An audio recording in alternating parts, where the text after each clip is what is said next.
I'm an unwanted child. The little girl is only 5 years old. Being abandoned by both parents was quite a shock for her, and her eyes held no light. She is the child of my husband and his mistress, whom he left with me after our 10-year marriage. My husband disappeared without a trace, and there has been no communication. Somehow, I felt sorry for the child and decided to live together for a while. As we spent time together, we gradually grew close. Before I knew it, I loved her like my own daughter. Strangely, mysterious events began happening around me. I was born with a heart condition, and since getting married, I've been a full-time homemaker. I'm 38 years old, and my husband Michael is 40. Initially, we both strongly desired to have children and underwent infertility treatments. Considering the strain on my heart and the risks associated with pregnancy and childbirth, we proceeded with mutual understanding. However, even after 10 years of visiting hospitals, we remained childless. Michael suggested, "We're both getting older. Maybe we should stop trying. I worry about your health too." He was right. We had aged beyond the optimal childbearing years. Additionally, due to his job as a systems engineer, Michael traveled frequently, spending only a few days at home each month. The chances of pregnancy were already extremely low. We eventually gave up on treatments and began contemplating a future as a childless couple. But as we resigned ourselves to this reality, a shadow fell over our marriage. Michael's business trips increased, and his attitude toward me grew colder. "Hey, I said I hate these dishes." "Oh. Did you?" "I apologize." "Honestly, sometimes you should cook proper meals when I'm home. I'm eating out." He'd toss his meal into the trash right in front of me. Initially, I thought it was just work stress, but his consistently irritable behavior wore me down. "You can't even have kids." He'd say whenever something went wrong. Perhaps he simply wanted to belittle me for any reason. He knew those words hurt me the most. Eventually, I found myself relieved on the days when Michael didn't come home. One day, amidst those melancholic days, an event occurred that would dramatically alter my life. Who? I wondered as I returned from shopping, finding an unfamiliar girl waiting alone inside our home. I'm Emma. She introduced herself matter-of-factly, neither crying nor smiling, simply awaiting my next words. "So, Emma. Why are you here?" I asked, bewildered. In stark contrast to my confusion, Emma calmly replied, Dad told me to start living here today. Her unwavering composure somehow put me at ease. "Who's Dad?" Michael. "Is it this person?" Pointing to a photo of my husband and me displayed in our home, she confirmed his identity. Dad left a letter, Emma said, gesturing toward the table. I looked and found a note he'd left behind. It lacked any detailed explanation, containing only the words, "Please take care of her for a while." Utterly baffled, I tried contacting Michael, but he remained unreachable. Upon closer inspection, I noticed most of his belongings were gone from the house. I gradually began to understand the situation and, at the same time, turned pale. "Do you know where Daddy went?" I don't know. He disappeared with Mom. I'm an unwanted child. The mention of the mom caused me to collapse. He had an affair behind my back, and this child is the secret child of my husband and his mistress. In that moment of realization, everything went dark. "How old are you?" I'm 5 years old. Hearing her words, a mix of embarrassment and laughter welled up within me.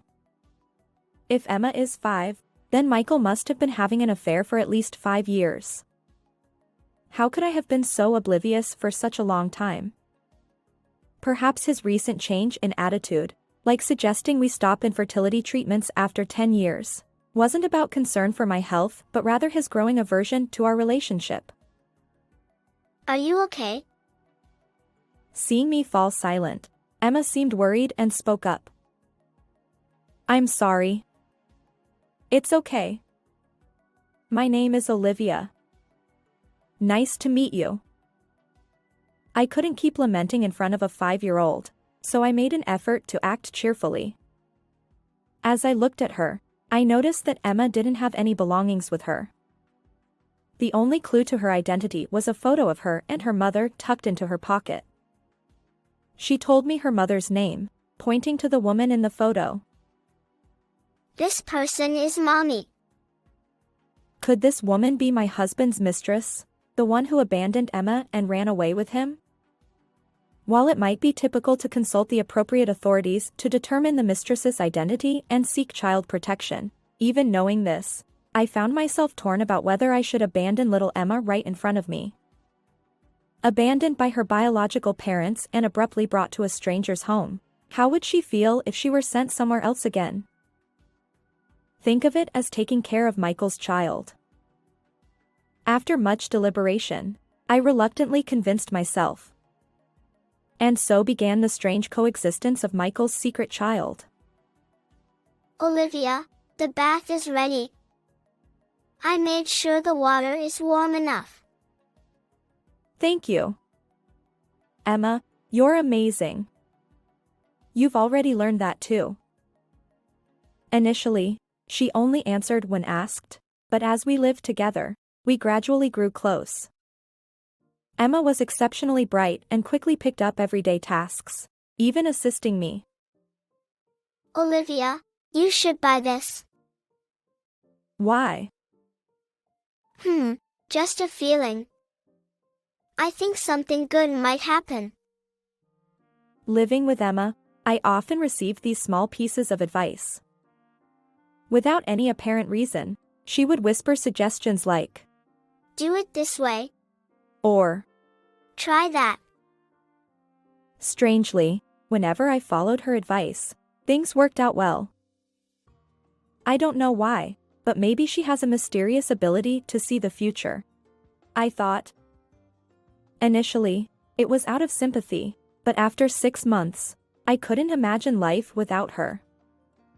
Despite no blood connection, I had come to think of Emma as my own daughter. Just at that moment, a divorce certificate with my husband's signature arrived. When I saw it, I felt no particular emotion. I had no attachment to a man who had an affair, fathered a child, and then abandoned that child. I promptly began the necessary procedures to settle things with Michael. I don't care about the divorce, but I'll definitely claim alimony from both of you, I resolved. First, I attempted to identify the mistress's identity. Checking my husband's family register, I found Emma's name and the mistress's name listed under the acknowledgement section. Huh?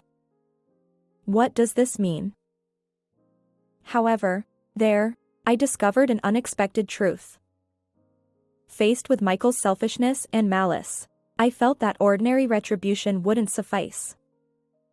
I decided to thoroughly corner my husband. Olivia, you know. Just then, as if perfectly timed, Emma offered me some advice. About a month later, my husband suddenly returned home. It had been several months since we last saw each other, and he looked utterly disheveled. His complexion was pale, his beard and hair unkempt, and it seemed he hadn't changed clothes in a while. Maybe you should take a bath first? I suggested. But my husband's response was far from grateful. He shouted, Where's my daughter? Give her back. Why are you here? And why the attitude? Normally, I wouldn't even let you inside the house. Enough! Give me my child.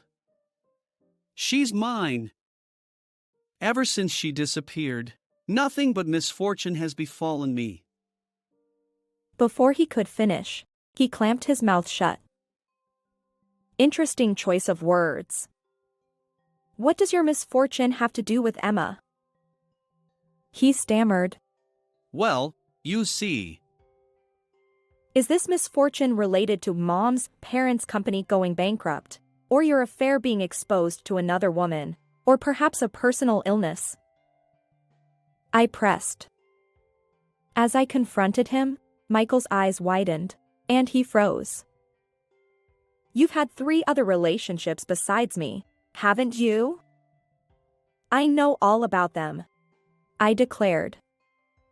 I had thoroughly investigated my husband, revealing his actions.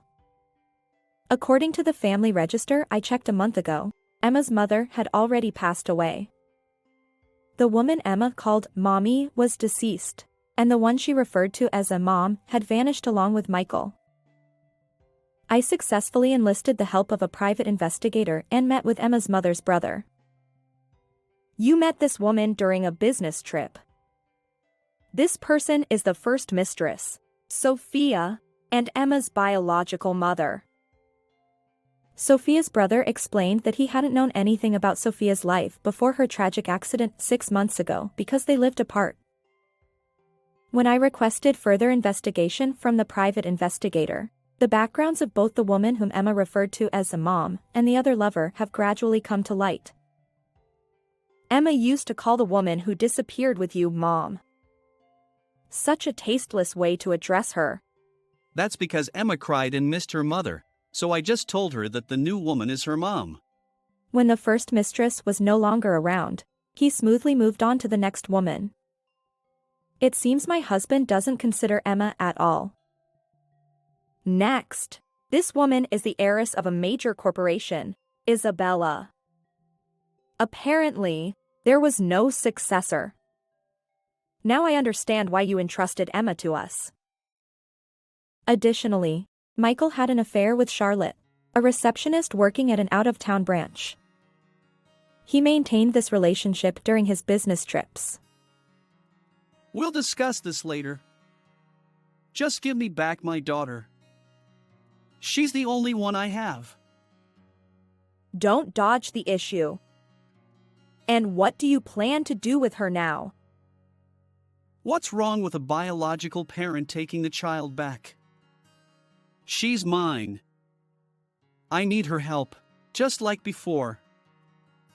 My husband, perhaps already unapologetic, began to speak without concealing his true nature. Emma's mysterious abilities apparently manifested even in front of Michael. She began to speak early, often offering advice to him. When he desired money, she accurately predicted lottery numbers or which horse to bet on in horse racing. I used to find it creepy, but if it's useful, I'll use anything. You're despicable. You're a completely different person from before. Let's get a divorce. And of course, I'll be seeking alimony. The divorce papers have already been sent, haven't they? Besides, you and Emma are practically strangers. As her father, it's my right to take custody. Once that happens, money will come in quickly. My husband's shameless words made me feel nauseated. What are you saying? We're definitely going to fight for custody. You and Emma have no real connection. No, Emma is my adopted child. So I have the right to fight. My statement seemed to genuinely surprise Michael, and his eyes widened. Despite being the one who initiated this situation, had he truly forgotten? Weren't you the one who agreed to Emma's adoption by me? You even signed the paperwork. Since leaving Emma in my care, it appeared that Michael had been progressing with formal engagement to his second mistress, Isabella. He planned to initiate the divorce at the right moment and join Isabella's father's company. I maintained a calm facade, sending Michael the necessary documents with the phrase, "I will take care of this child. Please approve the adoption." It was Emma's advice that led me to seek revenge against Michael. Make me your daughter, Olivia. In pursuit of his marriage to Isabella, Michael readily agreed to Emma's adoption. However, shortly after Emma officially became my adopted daughter, Isabella's parents' company faced financial difficulties and went bankrupt. Realizing he couldn't secure a position at Isabella's company, Michael swiftly shifted his attention to another woman, Charlotte. Unfortunately for him, Charlotte discovered his marital status through other colleagues. Additionally, Michael's own health issues began affecting his work. Why do you know all this? As he realized I was privy to every detail, Michael trembled. It was a culmination of the private investigator's work, my personal research, and Emma's advice, all coming together to reveal the truth. Emma's mother's brother, Isabella's family, and even Charlotte's family, all of them know about this. Someone else, not just me, will come forward to sue you. There's no escaping it, I asserted, emphasizing each word. Michael's face contorted as he realized the depth of his predicament. Then, in the next moment, he broke down in tears. I didn't want to give up. Children, status, and the allure of being a man. With you alone, I couldn't achieve anything, could I? Then you should have severed ties with me. You could have played around as much as you wanted. Thinking you could get only what you wanted without losing anything is naive. Finally, he apologized. But in that vulnerable moment, he revealed a disturbing, half-mad laughter. So, let's raise my daughter together. As he uttered those unthinkable words, goosebumps crawled across my skin. What are you saying? Well, you're a stay-at-home wife, right? You have health issues, and raising a child will cost more and more. You can't do it alone. No. I'm already working, earning enough to comfortably support both myself and my child. You may not know, but I've been studying web design, video editing, and programming. I've built a stable income even before Emma arrived. Fine, I'll leave this house. After all, it's in your name. My husband remained silent, merely moving his lips without responding. I informed him. I'll handle the legal matters through a lawyer. I began packing my belongings. But he pleaded. Wait! Let me see Emma! While Michael kept repeating the same thing like a broken record. Unfortunately for him, Emma wasn't here that day. Besides, I had no obligation to fulfill his wishes. The subsequent divorce proceedings were surprisingly uneventful. All communication went through our lawyers, and the divorce was finalized smoothly. We settled on alimony and child support arrangements. Despite my initial apprehension, Michael seemed too preoccupied to contest anything. As for his second and third mistresses, they apparently didn't know about his marital status, and he is facing legal consequences for fraudulent relationships with each of them. Rumors spread like wildfire at his workplace. Unable to quit due to the need to pay alimony, and with deteriorating health, it truly feels like hell. I moved to a distant town with Emma, my newfound daughter, and started a new life. Her mysterious abilities remain intact. Whenever I'm troubled, she subtly comes to my aid. I look forward to continuing our happy life together. How did you find this story? Don't forget to subscribe to the channel. Until next time in the next video.